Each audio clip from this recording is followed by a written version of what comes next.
Tough Fish Show. I am so excited to bring to you Mary Camarillo. Mary, thank you so much for being on the show. Thank you so much for having me. I'm excited to talk to you. I am so glad you were here, and I would love for you to start, apparently, with my favorite question. How did you get into writing? Well, I was one of those kids that went to the library and checked out every single book and read them as quickly as I can and went back for more. I think my whole life I've been a student of stories and an avid reader of fiction. So in high school, I wrote poetry, pretty bad poetry. I edited the literary magazine in high school, and I thought about a career in journalism, but I unfortunately let a sour teacher kind of turn me off of that idea. I graduated in 1970. The economy was not so great then. I had just witnessed my aerospace engineer father lose his job and his pension. Oh, So it wow. seemed to me like the best thing to do would be to get a job and try to start supporting myself. So I went to work for the post office. It might be hereditary. I had two grandfathers that were railway postal clerks, but I really didn't plan on staying there and making a career out of it. I thought I would work a while and then quit and travel because that was what I really loved to do in those days. And I still love to do that.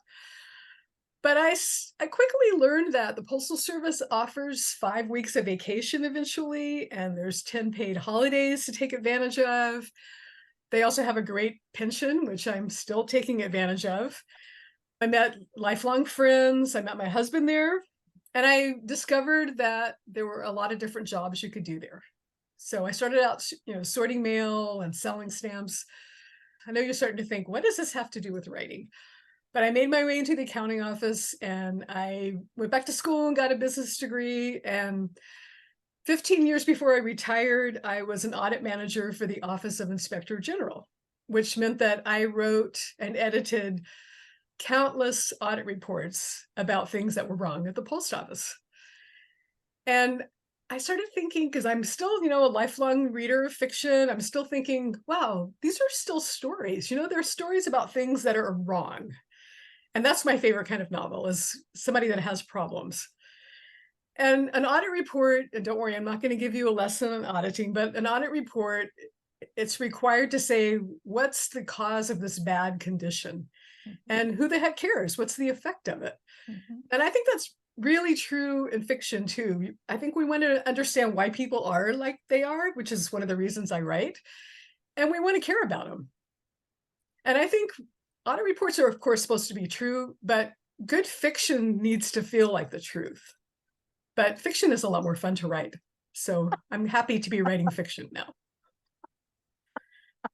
Okay, so I love the fact that you took technical writing and essentially a form of a technical background with what you're Mhm. talking about, because it's not like you can, you're, there is some wiggle room. It sounds like you're able to how you put it together, but you can't, you know, make up other pieces. You have to take those existing elements and put it together like a puzzle of sorts to say, this is all the information, all the data that I have, and let me paint you the picture of what happened Mhm. to create the problem that we're in, and thus auditing or the results that the audit are showing. Yeah. So I love that you talk about that. Now, what I'm curious is technical writing has a different it's still writing, but it feels a little different than a creative writing of sorts. So Mhm. how was that shift for you to kind of go from, when you're writing technical and then wanting to weave in those pieces that help you to feel like you're telling that story, and actually shifting into writing fiction itself, like where you don't have those limitations? I think limitations are kind of helpful, They to can put be. to put like a little box around something and say, like one time I tried to write a story on a typewriter that didn't have the key E. So I had to think of words that didn't use the key. It was almost impossible. But I think those restrictions are kind of helpful. People sometimes say my prose is pretty crisp, and that probably comes from the technical background that I have. But maybe I was never really that good of an audit writer because I think I really had to constrain myself, sometimes to not put all the cool details in, so yeah, and all along I've been reading fiction and trying to learn from it. So So what are some things that you did to help get your first novel going? For instance, you had some vacation time or some other Mhm. days that could be taken. Did you start to see where, yes, I have this career, but I want to explore this other side, this love that I've had all along and start to shift Yeah. that way so you use the time a little bit differently? And then what helped you to kind of transition to say, I really want to see, you know, what I can make of this draft, this manuscript that ultimately became a book that you published? The first thing I did was tried to write stories about my husband's family because I'm fascinated. It's a big family. There's a lot of drama. So I wanted to capture some of that. So I took some classes. Bowers Museum had a writing class. UC Irvine had a writing class. Just, one day, maybe 6-week classes that kind of gave me the idea of how to frame stories and maybe get over my audit background a little bit. But then I realized that I would really rather make stuff up than write somebody's history. So I started writing short stories. And I have realized I'm honestly not a very good short story writer because I don't know where to end them. And that's what's happened with my two books. They both started off as short stories that just wanted to be novels. I just had characters that would not leave me alone and wanted to keep the story going. So, but it's been really helpful to take advantage of community colleges here. There's a really good Irvine Valley College here has incredible professor Lisa Alvarez, who was just instrumental in teaching me how to tell stories. Through her, I learned about the community of writers up in the High Sierras, and I got to go to that writing conference a long time ago. That was incredible. It kind of showed me that I didn't really know what I was doing, so it was kind of humbling. There's a writer, novelist, short story writer, Richard Bosch, who runs an incredibly generous community workshop out of Chapman University. So I took advantage of that. So I just started looking for opportunities. How can I learn more? And I'm still looking for the opportunities and how to learn more. I think that's what's so exciting about this path is, trying to get better all the time.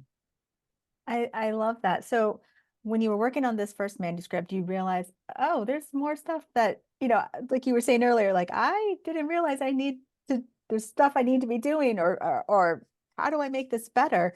You know, how did you start to work through that manuscript? Because so many times I hear writers talk about, okay, well, maybe I have that draft, or I think I've got it going. I worked through the middle section that's a little maybe clunky for me, but I got through it, and then I got an ending. Great. I get to go back through it. And yes, they might be excited in a sense because now you have something to work with. But sometimes when you're looking at that full manuscript and you're going, okay, how do I really look at this differently? How do I pick it apart to understand what do I need to do with it? Did you run into that and how did you work through it? Absolutely. I'm not the kind of writer that starts out with an outline. I have no idea where I'm going with the story.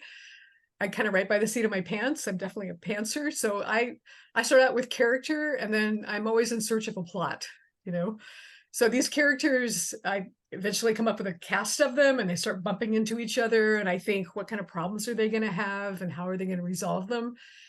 Which means that I end up with a lot of words that doesn't really necessarily have a through line, you know? That's one thing I learned. I went to the Napa Writers Conference, which is super fun if you like wine. And there's some incredible professors there. Lan Chang told me that, Mary, you need to learn about plot, about a through line. Like you're not you've got all these little snippets, but they've got to carry through. You've got to find some way to bring them all together. So it's not an easy thing to learn. I'm not afraid to cut though and delete, and I love revision. That's my favorite thing. So how do you know then when for instance, you might have thought you had said through line, and it's one thing for someone else to say, you need this or this is missing. Mhm. But if you were the one going back through the edits, or going back through your manuscript going, great, I have this feedback.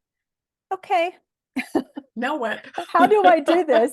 Because I don't technically know that I understand what I've heard. How did you break that down to turn it into something actionable for you? Well, my first novel, The Lockhart Women, took 6 years. So it was a lot of getting other people's feedback and listening to some of it and completely discarding a lot of it because you can't write a novel by committee. You have to start trusting your own voice.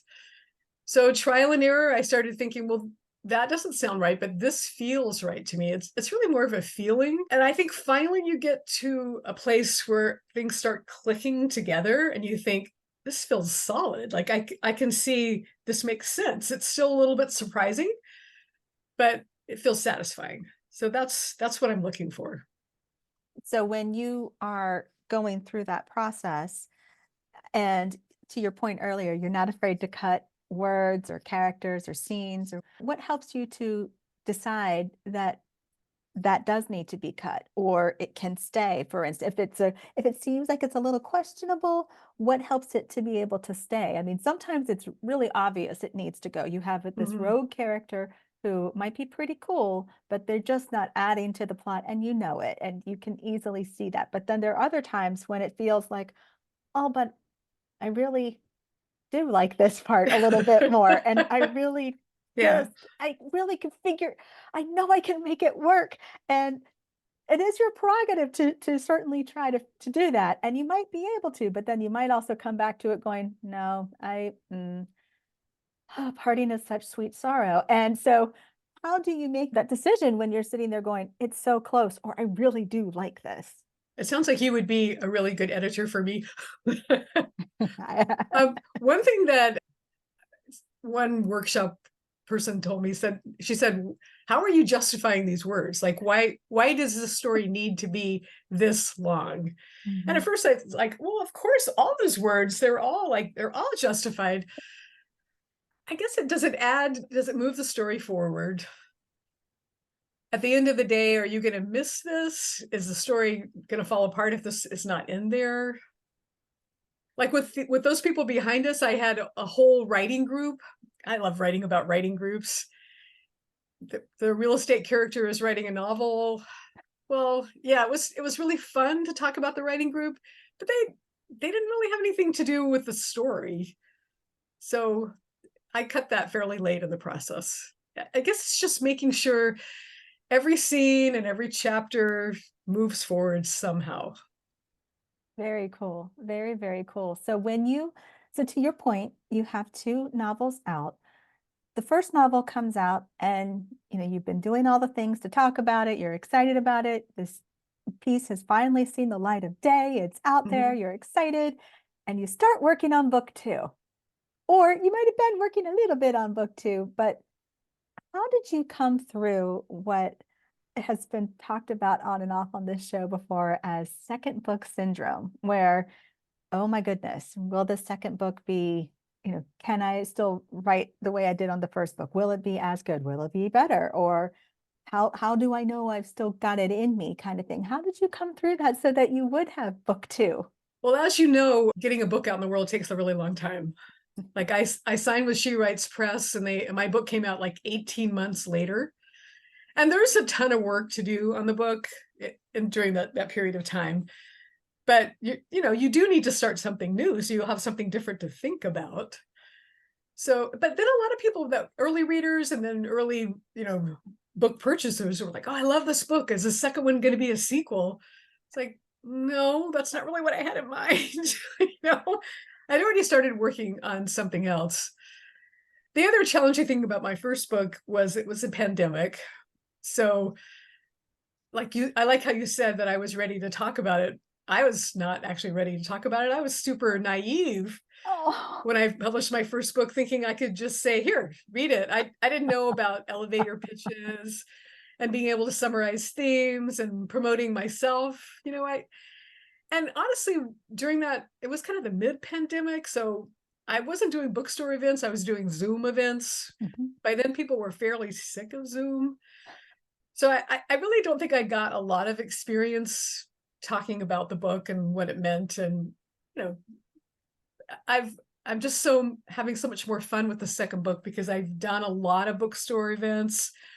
I've gone to book clubs and like talked to people that have actually read the book and are super excited about all the characters. So it's been completely different experience for me. But I'm Nice. starting to work on book 3 now, and people are saying, "Oh, is it going to be a sequel?" Well, no, I don't think so. So let's talk about that. There's a couple things there that you just really captivated my attention. You had people coming up to you and saying, "I love that character," or "I love that this happened," or what have you. What was that like? It's amazing. I mean, it's these are things that I've invented in my own little head in my own little office that, now people are talking about them like they're real people. I just love that. I mean, I find that so exciting. Very Now, cool. my characters are not always likable, and I hear that a lot too. Like, I would not want to go to lunch with this person. I'm glad this person doesn't live in my neighborhood. I think my characters are very human, but they're not necessarily the ones you want to be best friends with, and I'm okay with that. But I agree with you. I think that if you have characters that they need to have humanity, they need to Mhm. be, and that's what makes them relatable. They don't have to be likable. They'd have to you believable in a sense. You have to have some element of this is going to actually this character feels real enough where you get them, but you don't have to like them. In fact, there are some characters you don't want to like, and it's Yeah. intentional. So you need them, and you need them to be pretty strong too in a lot of cases because if you have this protagonist who has everything going hunky dory, and then you are deliberately have this antagonist coming along, they need to match the protagonist to be a threat or to be, a, a a source of tension and conflict.